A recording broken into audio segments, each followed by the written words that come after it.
The previous owner left me a single warning: don't go in the attic after dark. Hey there, and welcome back to Roots of Fear. I'm Alex, and today I'm going to tell you about something that happened to me last year, something I still can't fully explain. It all began with an email. For months, I had been searching for a place in the countryside, somewhere quiet where I could write my next book. The real estate market was brutal. Every decent property was either snatched up almost immediately or priced way beyond my budget. Then, one rainy Tuesday afternoon, a notification popped up for a new listing. Historic Victorian home, priced to sell, immediate possession available. The price was suspiciously low for a 5-bedroom Victorian sitting on 10 acres of land. The listing had only been up for 20 minutes, but I called the agent right away. A woman with a clipped, professional voice answered. When I expressed my interest in viewing the property, there was a pause, followed by, "The Maddox estate is a unique opportunity, but I should inform you it's being sold as is, and the family is eager to complete the sale quickly." I asked her why. "The last family member passed recently," she explained. "The heirs live overseas and have no interest in maintaining the property." It sounded perfect. Too perfect, really. I scheduled a viewing for the very next day. The house was about 2 hours outside the city, nestled in a valley that time itself seemed to have forgotten. As I drove down the long gravel driveway, the trees parted to reveal a grand Victorian home that looked like it belonged on the cover of a Gothic novel. 3 stories of weathered grandeur stood before me, with a wraparound porch and intricate woodwork that you just don't see anymore. The real estate agent was already there, a slim woman in her 50s with silver-streaked hair pulled back in a tight bun. She introduced herself as Margaret Keller. As we walked toward the house, I noticed how she kept a careful distance from the property, standing at the edge of the driveway while gesturing for me to proceed up the steps. "Aren't you coming in?" I asked. She offered a tight smile. "I've shown it 3 times this week. I know the layout well enough to guide you from here, if you don't mind. I have a bit of a cold and would prefer to stay in the fresh air." It was odd, but I didn't question it. The opportunity to explore the house alone actually appealed to me. The moment I stepped inside, I was hit by the smell: old wood, dust, and something else, something earthy and almost sweet, like overripe fruit. The foyer opened into a grand hallway with a sweeping staircase. To the right was what must have been a parlor, and to the left, a formal dining room. Both were empty, save for a few pieces of heavy antique furniture draped with yellowed sheets. Following the agent's directions from outside, I explored the first floor, the kitchen with its ancient cast-iron stove, a library with built-in shelves stripped of books, and a sunroom overlooking what must have once been a garden, now overgrown with weeds and wild roses. The second floor held 5 bedrooms, each with high ceilings and large windows. In what was clearly the master bedroom, a massive 4-poster bed remained, the only piece of furniture not covered or removed. On the third floor were 2 smaller rooms, servants' quarters, probably, and access to an attic I didn't explore. Throughout the tour, a growing sense of excitement built within me. Yes, the place needed work, a lot of work, but the bones were good. The structure was sound, and most importantly, it felt right. I could already imagine myself writing at a desk by one of those tall windows, watching the seasons change across the valley. When I came back outside, Margaret was on her phone but quickly ended the call when she saw me. "Well," she asked, not moving any closer to the house. "I'll take it," I said, surprising even myself with the certainty in my voice. Something flickered across her face: relief, concern, but it was gone so quickly I thought I might have imagined it. "The Maddox heirs will be pleased," she stated. "They are very motivated sellers. In fact, if you can close quickly, say, within a week, I believe they would accept an offer even below the asking price." It was strange. Everything about this transaction felt rushed, as if the family couldn't get rid of the property fast enough. But I was too excited about the prospect of owning such a magnificent home at a bargain price to question it too deeply. The closing was remarkably smooth. I never met any of the Maddox heirs, everything was handled through their attorney, a nervous man named Philip Jenkins, who seemed to be perpetually checking his watch.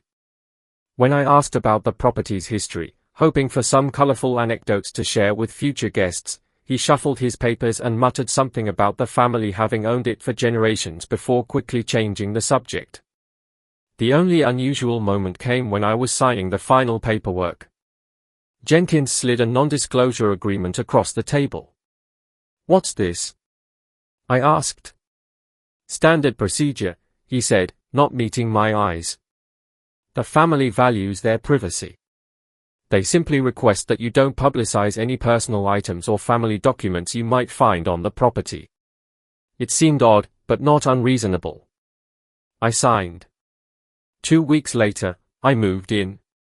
The first few days were busy with unpacking and arranging furniture. I set up my writing space in the library, bringing in a massive oak desk I'd found at an antique store. The house had no internet connection yet, and cell service was spotty at best, which I actually found refreshing. This was why I'd moved to the country, after all, to disconnect, to focus on my writing without the constant distractions of modern life.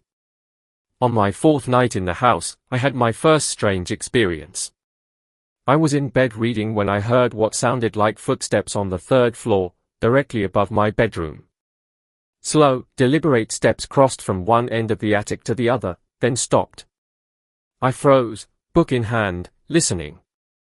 The house was old, it settled and creaked constantly, but these were unmistakably footsteps. I grabbed my phone and turned on the flashlight, then made my way upstairs. The steps to the 3rd floor were narrow and steep, designed for servants who were meant to be neither seen nor heard. At the top was a small landing with doors to what had once been servants' bedrooms and a pull-down ladder leading to the attic. The attic ladder was down. I was certain I hadn't left it that way. In fact, I hadn't been up to the attic at all since moving in. "Hello?" I called, shining my light up into the darkness. "Is someone there?" No response came, but the silence felt heavy, expectant. I climbed the ladder slowly, my heart pounding. The attic was a large, open space with sloped ceilings and small round windows at either end. My flashlight cut through the darkness, illuminating piles of what looked like old furniture, trunks, and boxes. There was no one there, of course, just decades of accumulated possessions, forgotten and gathering dust. As I turned to leave, my light caught something on the far wall, a door I hadn't noticed before, partially hidden behind a stack of old picture frames. It looked different from the other doors in the house, newer somehow, with a heavy padlock securing it. I made a mental note to find a way to open it, then headed back downstairs, attributing the footsteps to the house settling or my imagination working overtime in a new, unfamiliar space. The next morning, I decided to properly explore the grounds. The 10 acres included dense woods to the north and east, open meadows to the south, and a small, overgrown orchard to the west. Behind the house was what had once been a formal garden, now wild and untamed, but still showing the ghost of its original design in the arrangement of stone paths and weathered statues. As I walked the perimeter of the property, I noticed something odd about the tree line at the northern edge. There was a gap, almost like a path leading deeper into the woods. Curious, I followed it. The path, if it could be called that, was barely visible, just a slightly clearer route through the underbrush. After about 10 minutes of walking, I came to a clearing. In the center stood a stone structure that looked like a small mausoleum or crypt, its entrance blocked by a rusted iron gate. Above the gate was a weathered but still legible inscription, Maddox, 1887. So, this was the family plot. I peered through the gate but could see little in the darkness beyond. I made another mental note to come back with a better flashlight and perhaps some tools to open that gate. As I turned to head back to the house, I noticed something half buried in the leaves near my feet. Bending down, I brushed away the debris to reveal a small, tarnished silver object. It was a pocket watch, ancient and no longer working, with elaborate engravings on the case. When I pried it open, I found an inscription inside, to E.M. Some debts can never be paid. Some secrets must remain buried. SWL. EM would be a Maddox, presumably. But who was SWL? And what debt? What secret were they referring to? I pocketed the watch and headed back to the house, my mind buzzing with questions. That afternoon, I decided to tackle the locked door in the attic. I found a toolbox in the garden shed and brought it upstairs. The padlock was old and rusted, and after some effort with a pair of bolt cutters, it gave way with a satisfying snap. The door opened into a small room, more of a large closet, really, lined with shelves. And on those shelves were dozens of leather-bound journals, arranged chronologically from 1887 to 1972. I took the earliest one, dated 1887, and opened it carefully. The paper was brittle but intact, the handwriting elegant and flowing. It was the journal of Edmund Maddox, the original owner of the house. Over the next few hours, I lost myself in Edmund's world. He had built the house for his young wife, Lillian, and their infant son, Thomas. Edmund was a successful businessman who had made his fortune in coal mining and railway investments. The journal detailed the construction of the house, his business dealings, and his evident adoration for his wife and child. But as I continued reading, I noticed a change in tone. Entries became shorter, more cryptic. There were references to the arrangement and our obligation. By late 1887, Edmund was writing about disturbances in the house and Lillian's deteriorating health. The final entry from that year, dated December 21, 1887, reads simply, "It is done. God forgive us." I reached for the next journal, dated 1888. But before I could open it, I heard a loud crash from downstairs. I set the journal aside and hurried down to investigate. In the kitchen, I found a cabinet door hanging open and a broken dish on the floor. I would have attributed it to the cabinet being improperly closed, but something else caught my eye, a small, muddy footprint on the otherwise clean tile floor. It looked like a child's footprint. I lived alone. There were no children in the house. I checked every room, every closet, every possible hiding place, but found nothing. No sign of an intruder, no other footprints, no explanation for that single, muddy impression in my kitchen. That night, I had trouble sleeping. Every creak and groan of the old house seemed amplified, significant. Around 3 a.m., I was startled awake by what sounded like a child's laughter, distant, but clear, coming from somewhere outside. I got up and looked out the window. The moonlight illuminated the overgrown garden and the edge of the woods beyond. There was no one there, but as I was about to turn away, I caught a glimpse of movement, a small figure darting between the trees at the forest's edge. I threw on clothes, grabbed a flashlight, and headed outside. The night was cool and still, the only sound the chirping of crickets and the soft rustling of leaves in the breeze. I made my way toward the woods, sweeping my flashlight back and forth across the tree line. "Hello?"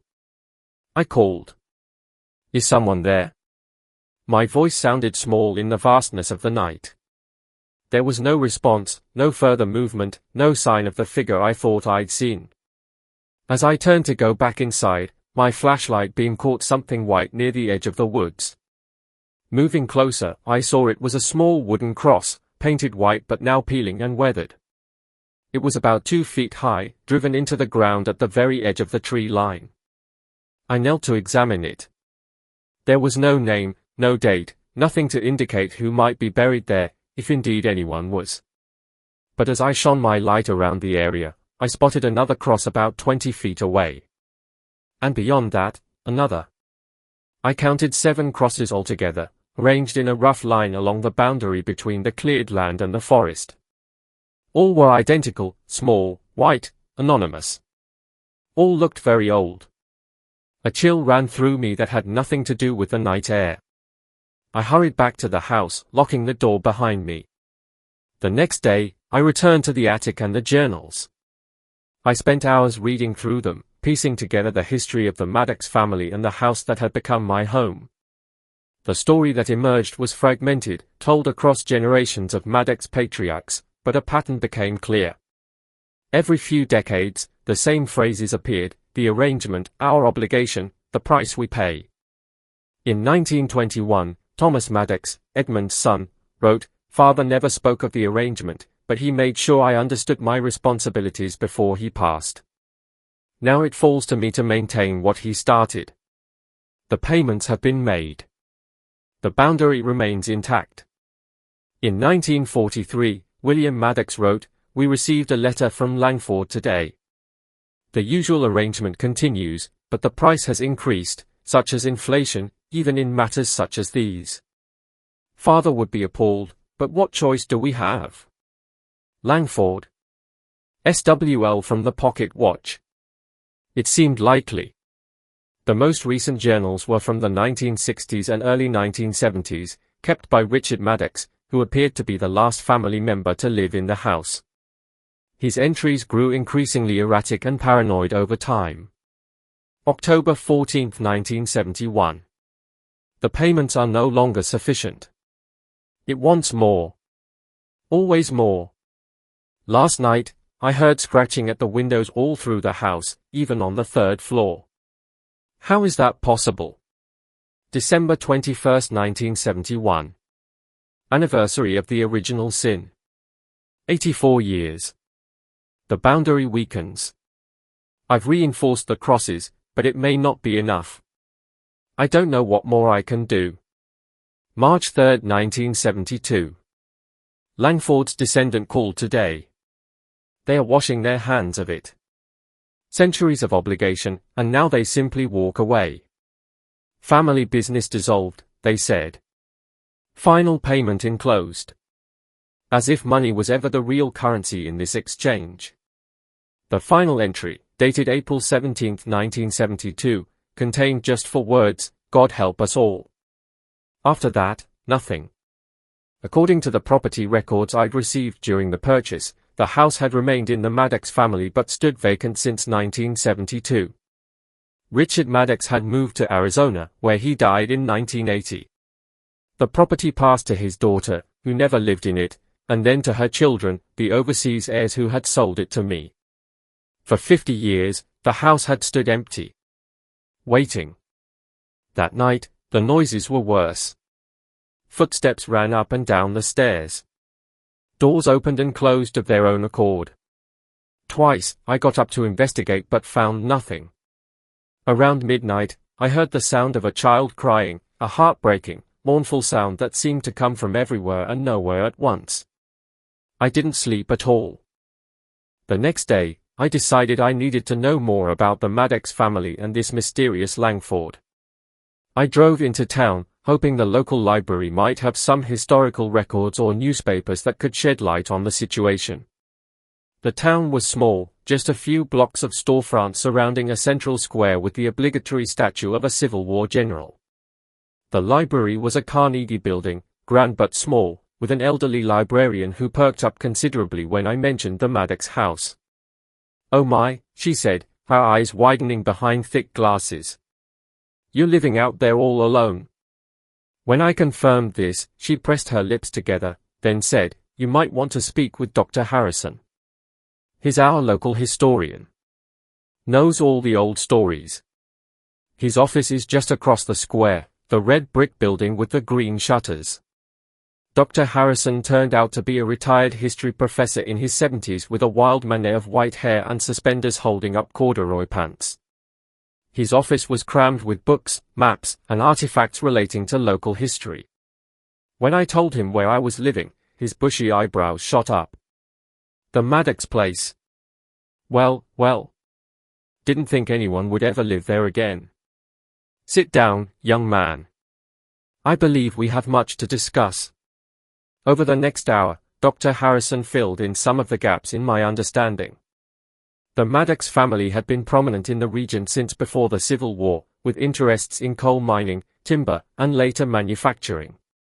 Edmund Maddox, who built my house, had been especially successful but also controversial. There were rumors, Dr. Harrison said, lowering his voice as if sharing a scandalous secret, that Edmund made his fortune through less than honest means. Some said he'd made a deal with the devil himself. He waved a hand. Superstitious nonsense, of course, but the rumors persisted. What about the Langford family? I asked. The journals mentioned them repeatedly. Dr. Harrison's eyes narrowed. The Langfords? Now that's interesting.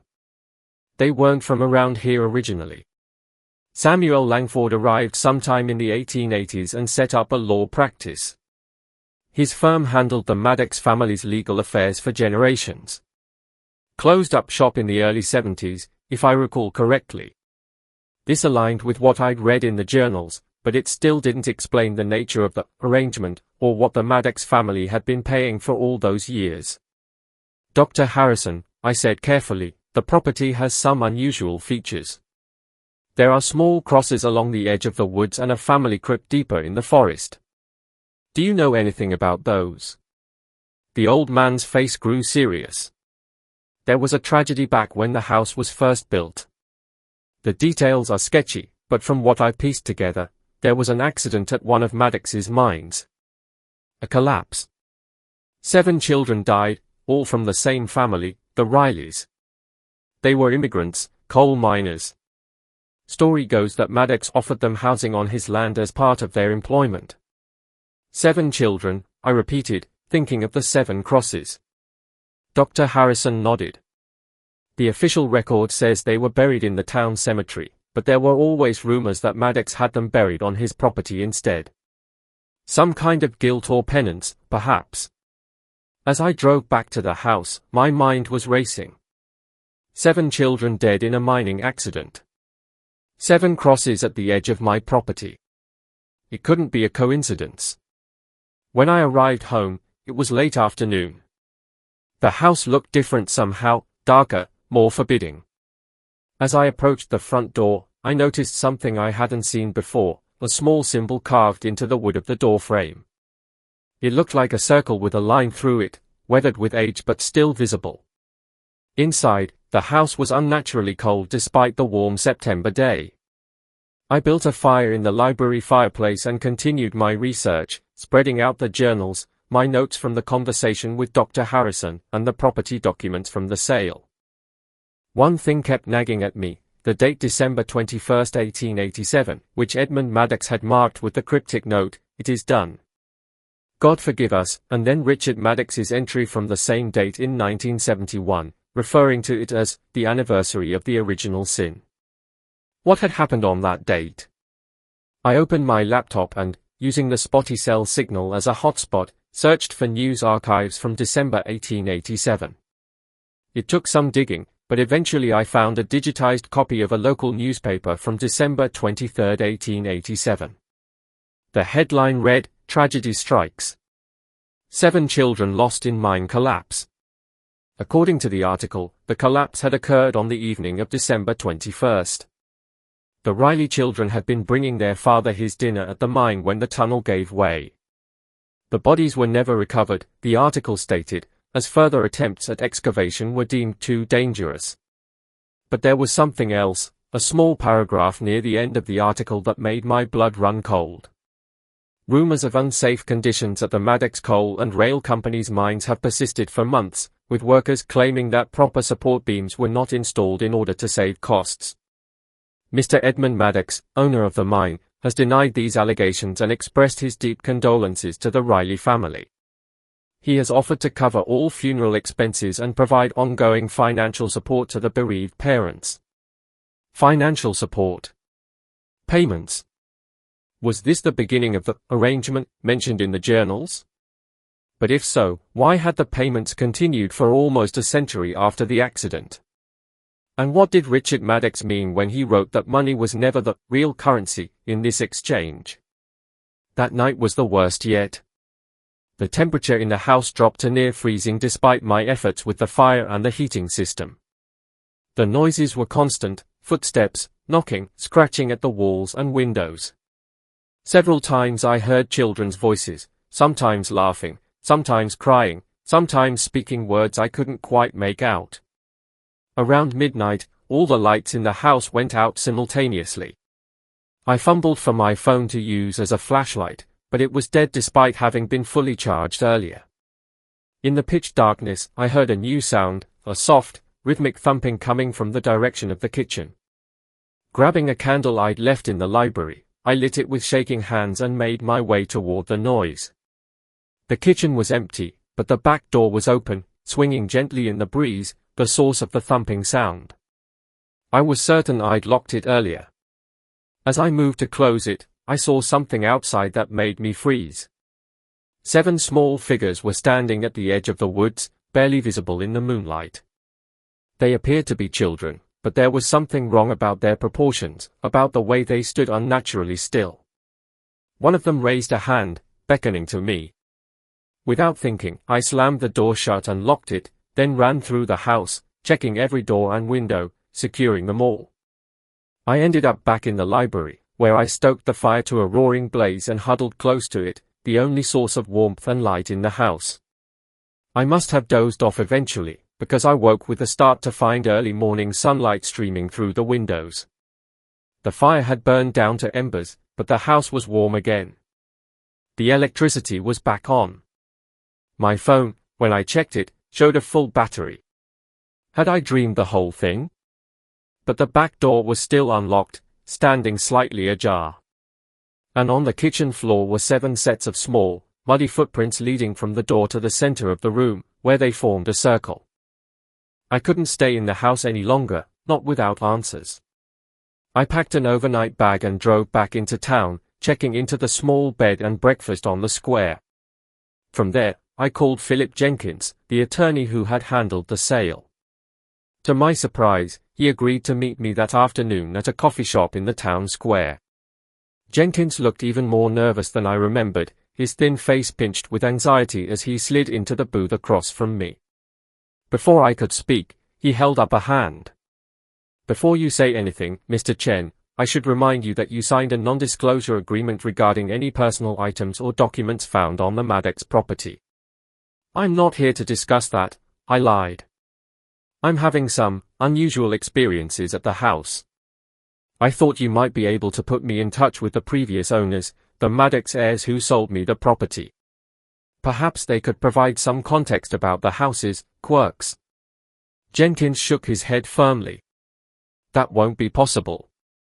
The heirs were very clear that they wanted no further contact regarding the property. The sale is final, and they've moved on." "Moved on from what, exactly?" I pressed. "What are they trying to forget?" His eyes widened slightly, and he began gathering his things. "I don't know what you're talking about. Our business is concluded, Mr. Chen. I wish you the best of luck with your new home." As he stood to leave, I played my last card. "I know about the Riley children," I said quietly. "I know about the accident at the mine on December 21, 1887. I know about the arrangement with Samuel Langford." Jenkins froze halfway out of his seat. For a moment, he looked genuinely terrified. Then he leaned in close, his voice barely above a whisper. "Listen to me carefully. Leave that house. Sell it. Abandon it. Burn it to the ground. I don't care. But don't spend another night there. The arrangement is broken. The boundary is failing. They can't be contained anymore." With that, he hurried out of the coffee shop, leaving me staring after him in shock. That night, in my room at the bed and breakfast, I spread out all the information I had collected and tried to make sense of it all. The mining accident, the 7 Riley children, the mysterious arrangement with the Langford family that had continued for decades. The boundary that was supposedly failing. What kind of boundary? Contained what? I remembered the crosses at the edge of the woods and the strange symbol carved into my front door frame. Were these part of the boundary? Some kind of protection or barrier? And then there was the locked room in the attic. What was it meant to contain or conceal? I needed to go back to the house one more time.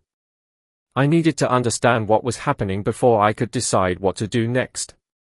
The next morning, I returned to the property. In the clear light of day, with birds singing and a gentle breeze rustling the leaves, it was hard to believe the terrifying experiences of the previous nights. The house looked almost welcoming, its weathered facade glowing warmly in the morning sun. I decided to start my investigation at the family crypt in the woods. This time, I came prepared with a heavy-duty flashlight and tools to open the rusted gate. The forest was peaceful as I followed the faint path to the clearing. The stone mausoleum stood as I remembered it, but something felt different about the atmosphere of the place, heavier, more watchful. It took some effort, but I managed to break the rusted chain securing the gate. It swung open with a mournful creak, revealing a dark interior. My flashlight beam cut through the gloom, illuminating a small chamber with stone walls. In the center was a large stone sarcophagus, and along the walls were 7 smaller markers, niches or drawers, like those in a columbarium. Each was labeled with a name and 2 dates. * Michael Riley, 1875, 1887 *. Sarah Riley, 1877, 1887 *. James Riley, 1878, 1887 *. William Riley, 1880, 1887 *. Emma Riley, 1882, 1887 *. Abigail Riley, 1884, 1887 *. Thomas Riley, 1886, 1887 The Riley children. But according to the newspaper article, their bodies had never been recovered from the mine collapse. So what was interred here? The large sarcophagus in the center bore no name, only a date, December 21, 1887. And carved into its stone lid was the same symbol I had seen on the doorframe of the house, a circle with a line through it. I placed my hand on the lid and immediately withdrew it. The stone was ice cold, much colder than it should have been on a warm September day. As I stepped back, my foot hit something on the floor, a small, leather-bound book that had been placed at the foot of the sarcophagus. I picked it up and saw that it was another journal, but not one I had seen before. The name inscribed on the inside cover was Samuel W. Langford. I sat on a fallen log just outside the crypt and began to read. Samuel Langford's journal painted a very different picture of events than the newspaper article or even the Maddox family journals. According to Langford, the mine collapse was no accident. Edmund Maddox had indeed cut corners on safety measures, ignoring repeated warnings from his engineers. But the tragedy went deeper than negligence. Langford wrote that Maddox had been excavating in an area that local indigenous people had warned was cursed or sacred. The miners had broken through into a natural cavern that contained ancient artifacts and what appeared to be ceremonial remains. Most of the workers refused to continue digging there, citing strange noises, unexplained accidents, and a pervasive sense of dread. Maddox, dismissing these concerns as superstition, had brought in the Riley family, recent immigrants, desperate for work, and unaware of the local taboos. Patrick Riley and his oldest son took the day shift, while the younger children sometimes brought them meals or helped with small tasks. On December 21, 1887, all 7 of the younger Riley children were in the mine when the collapse occurred. According to Langford's account, witnesses reported that just before the cave-in, the children had been gathered around something they'd found, something that glowed with an unnatural light. The collapse sealed the children in a section of the mine that couldn't be reached. For 3 days, rescuers reported hearing the children's voices behind the wall of rock, sometimes crying, sometimes singing, sometimes speaking in languages no one recognized. Then, on the night of December 24, something emerged from the sealed mine. Not the children, Langford wrote, but something wearing their forms. Edmund Maddox, driven by guilt or fear or some combination of the two, made what Langford called a pact with forces beyond mortal understanding. With Langford's help, as he was knowledgeable in certain occult matters, Maddox constructed a boundary around a portion of his property, a barrier meant to contain whatever had emerged from the mine. The arrangement was complex. The entities would be allowed to remain on a portion of the Maddox land, contained by the boundary. In return, they would not seek vengeance against the Maddox family or spread beyond the property. Certain payments and observances were required to maintain this boundary, rituals performed on specific dates, offerings left at designated locations. The final entry in Langford's journal, dated January 1, 1888, was chilling. The barrier holds, but it is not perfect. They test it constantly. They remember what they once were, but they are no longer those children. What emerged from the depths of the earth is ancient and patient. They will wait a year, a decade, a century. Time means nothing to them. They will wait for the barrier to fail, for the arrangement to be forgotten, and then they will spread. I closed the journal, my hands shaking. It was madness, of course. A fantastic story born from guilt and grief and the superstitions of another era. Except I had seen the small figures at the edge of the woods. I had heard the children's voices, their footsteps in my house. I had seen their footprints on my kitchen floor. As I stood to leave the crypt, I noticed something I had missed before, a small alcove behind the sarcophagus containing what appeared to be artifacts. There was a stone bowl, darkly stained, several candles made of a strange, translucent wax, and a knife with an ornately carved bone handle. Ritual implements, perhaps, for maintaining the arrangement Langford had described. I left everything as I had found it, Langford's journal tucked under my arm, and made my way back to the house. I needed to get back to the attic to find any information about the specific rituals or requirements for maintaining the boundary. But as I emerged from the woods, I saw that something was wrong. The 7 crosses that had stood at the edge of the forest were no longer there. Only splintered wood remained, as if they had been violently torn from the ground. And the symbol carved into my front door frame, the circle with the line, had been scratched out. Deep grooves in the wood obliterated the design. I rushed inside and up to the attic, to the room where I had found the family journals. I needed to find any information about maintaining the boundary, about the rituals Langford had mentioned. But the room was empty. The shelves that had held dozens of journals were bare. All that remained was a single piece of paper on the floor, a page torn from one of the journals. On it, in handwriting I recognized as Richard Maddox's, were instructions for a ritual to be performed on the winter solstice, December 21st. Today was September 17th. I had 3 months to figure out how to restore the boundary, to reinstate the arrangement that had kept whatever emerged from that mine contained for over a century. That night, I didn't even attempt to sleep in the house. I gathered some essential items and drove back to the bed and breakfast in town. The elderly woman who ran it looked concerned when I requested the room for another night but didn't ask questions. In the safety of the small room, I pored over the torn page and Langford's journal, trying to piece together what I would need to do. The ritual described was complex, involving specific herbs and substances, precise timing based on the position of the stars, and incantations in a language I didn't recognize. I would need help, someone knowledgeable about such matters. But who? Over the next few days, I divided my time between researching occult practices online and trying to track down anyone who might have knowledge about the specific ritual I needed to perform.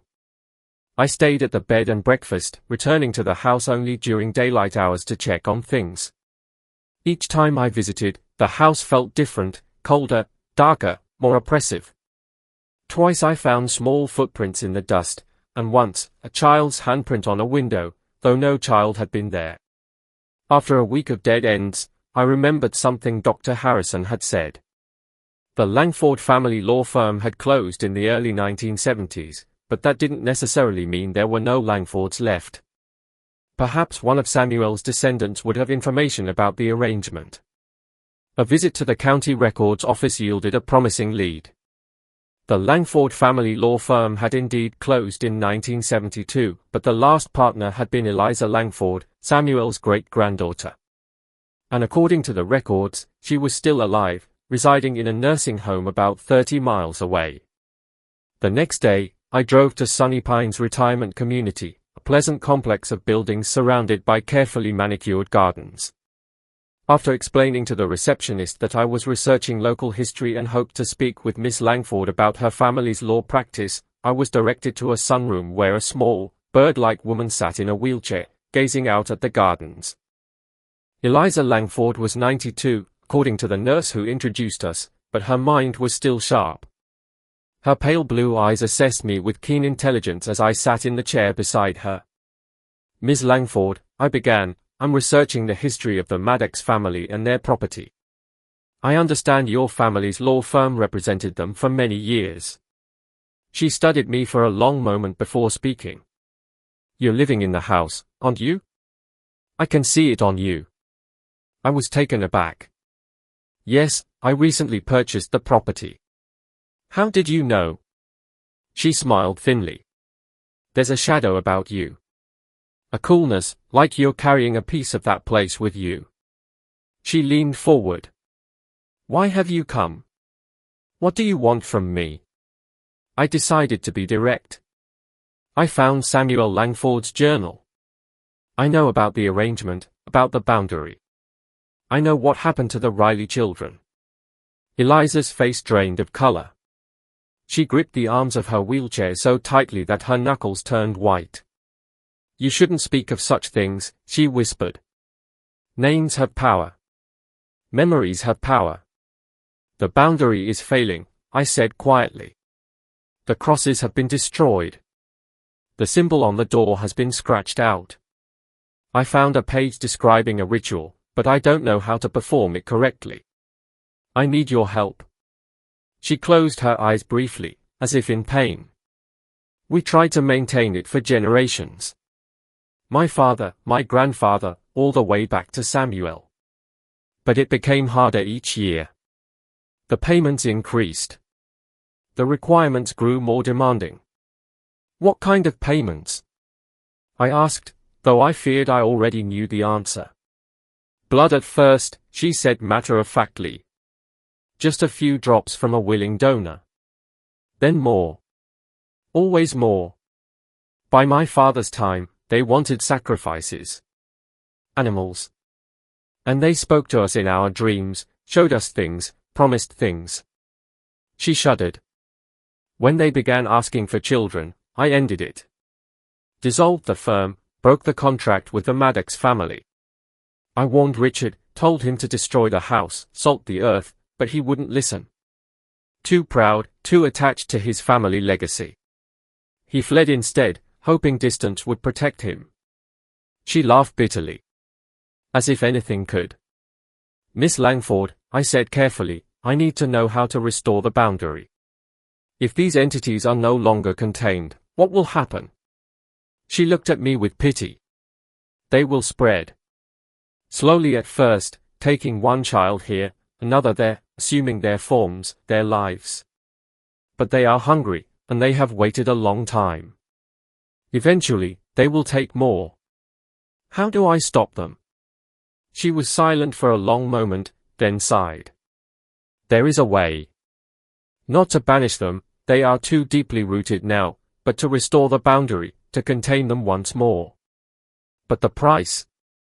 She trailed off, shaking her head. "Tell me," I insisted. "Please." Eliza Langford reached into the pocket of her cardigan and withdrew a small key. "There is a safe deposit box at First National Bank in town. Box 1887. This key will open it. Inside, you'll find everything you need to know. But I warn you, once you start down this path, there's no turning back. You will be bound to that place, to that obligation, just as the Maddox family was." I took the key, thanking her. As I stood to leave, she caught my wrist with surprising strength. "Remember," she said, her eyes intense, "they are not children. No matter what they look like, no matter what they say or how they cry, they are not the Riley children. Those children died in 1887. What wears their forms is something far older, far more dangerous." The safe deposit box contained a small leather case. Inside were detailed instructions for the ritual, written in Samuel Langford's precise hand, a silver dagger with strange symbols etched into the blade, 7 small silver crosses, and a vial of dark liquid that I didn't examine too closely. According to the instructions, the ritual had to be performed at midnight on the winter solstice, December 21st, the anniversary of the mine collapse and the original pact. The boundary needed to be re-established by placing the 7 crosses at specific points around the property and renewing the symbol on the door frame. The most challenging part would be the binding element, blood, freely given, from someone connected to the property. As the current owner, that would be me. Over the next 3 months, I divided my time between my work, which suffered, research into the history of the property and the Maddox family, which yielded little new information, and preparations for the ritual. I continued to stay in town, visiting the house only during daylight hours. With each visit, I found more evidence of the entity's growing presence. Children's toys I didn't own appeared in different rooms. Small items went missing, only to be found arranged in strange patterns. Writing appeared on fogged mirrors and windows, names, dates, fragments of what looked like the same unknown language from the ritual instructions. As December 21st approached, the manifestations became more aggressive. Twice I arrived to find all the furniture in a room overturned. Once, all the kitchen knives were embedded in the wall, forming the now familiar symbol, a circle with a line through it. But most disturbing were the voices. They began to call to me using my name, begging for help, for comfort, for freedom. Sometimes they sounded like children, frightened and lost. Other times, the voices were deeper, older, speaking words that hurt my ears and left me with pounding headaches. On the night of the winter solstice, I arrived at the house just before 11 p.m., giving myself an hour to prepare. Snow had been falling steadily all day, blanketing the property in white. The house loomed dark and silent, no lights visible from outside. I had everything I needed, the silver crosses, the dagger, the vial of liquid, which I now knew contained a mixture of herbs and other substances, and Langford's detailed instructions. I had spent weeks memorizing the incantations, practicing the precise movements required. As I approached the front door, I noticed fresh footprints in the snow. Small footprints, like those of children, circling the house. 7 distinct sets, leading from the woods to the house and back again. The house was freezing inside, much colder than the winter night outside. My breath fogged in front of me as I set up for the ritual. In the front hall, I laid out the components in the precise pattern described in Langford's instructions, then began to redraw the symbol on the doorframe using the mixture from the vial. As the clock on my phone approached midnight, I stepped outside to place the 7 silver crosses at the designated points along the property line, forming a boundary between the woods and the cleared land. The snow was falling more heavily now, swirling in the beam of my flashlight. As I placed the final cross, I heard a child's voice behind me. "Why are you doing this?" I spun around to see a young girl, perhaps 8 or 9, standing a few feet away. She wore an old-fashioned dress, her feet bare despite the snow. Her face was pale, her eyes dark pools in the dim light. "You're trying to trap us again," she said, her voice sad. "We've been trapped for so long. We just want to be free." I took a step back, remembering Eliza Langford's warning. "They are not children." "I know what you are," I said, my voice steadier than I felt. "You don't belong here. You need to be contained." The girl's face twisted into something ugly, rage flashing across her features before settling back into a child's innocent expression. "We were here long before the Maddox family. Long before any of you. This land is ours." "Then stay on it," I said. "Stay within the boundary. That's the arrangement." She stepped closer, snow swirling around her but never seeming to touch her. "We could make a new arrangement. A better one. We could give you things, knowledge, power, wealth beyond imagining." I shook my head. "I've read the journals. I know how this works. The price always increases." The girl's expression hardened. "Then we'll take what we want, starting with you." She lunged forward with inhuman speed but stopped short as if hitting an invisible barrier. The silver cross I had just placed glowed briefly in the darkness. Taking advantage of her momentary confusion, I ran back to the house, slamming and locking the door behind me. It was almost midnight. I needed to complete the ritual.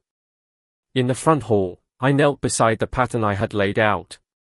The clock on my phone showed 11:58 p.m. I had 2 minutes. I began the incantation, stumbling slightly over the unfamiliar words. Outside, I could hear movement. Multiple sets of footsteps circling the house. Small hands scratching at the windows and doors.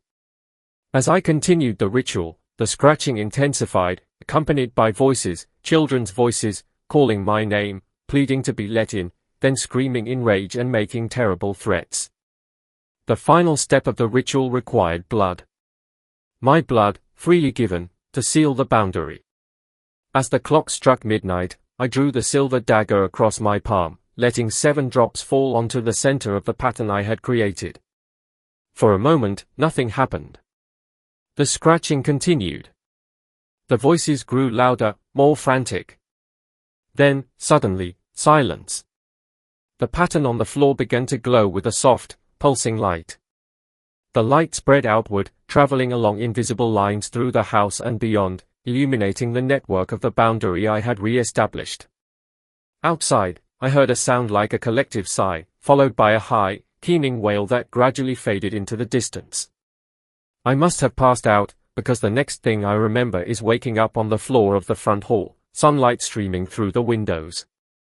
The pattern I had created was gone, but the symbol on the doorframe remained, clear and distinct. Outside, the snow had stopped. The silver crosses stood undisturbed along the property line. And at the edge of the woods, I could see 7 small figures standing perfectly still, watching the house. That was 6 months ago. I still live in the house. I have to. The ritual bound me to this place, to this obligation, just as it bound the Maddox family before me. I've learned to live with it, to accept my role as caretaker of the boundary. The entities, I still don't know what to call them, remain contained within their designated area. Sometimes, at night, I hear them singing strange, haunting melodies. Sometimes they call to me using my name, making promises or threats. I've learned to ignore them. I found more journals in hidden places throughout the house, documenting generations of the Maddox family's experiences. I've learned that the boundary must be renewed every year on the winter solstice and that there are smaller rituals required on other significant dates. I keep meticulous records of my own, adding to the family's archive. The irony doesn't escape me. I came here looking for isolation, for a quiet place to write. Now I'm chronicling an entirely different story than the one I planned, a story of ancient entities, of boundaries between worlds, of obligations that span generations. Sometimes I wonder what will happen when I'm gone. Will I pass this obligation to someone else, as Richard Maddox unwittingly passed it to me? Or will the boundary fail again, allowing these entities to spread beyond this property? For now, I maintain the arrangement. I've become part of a story much older and stranger than anything I could have imagined.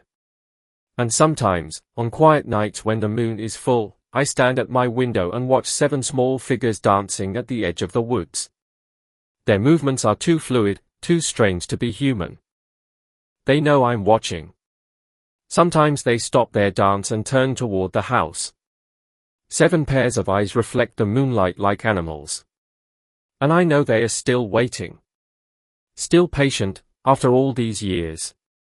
Waiting for the day when the boundary fails again. Waiting for freedom. If you enjoyed this story, please hit the like button and subscribe for more tales from Roots of Fear.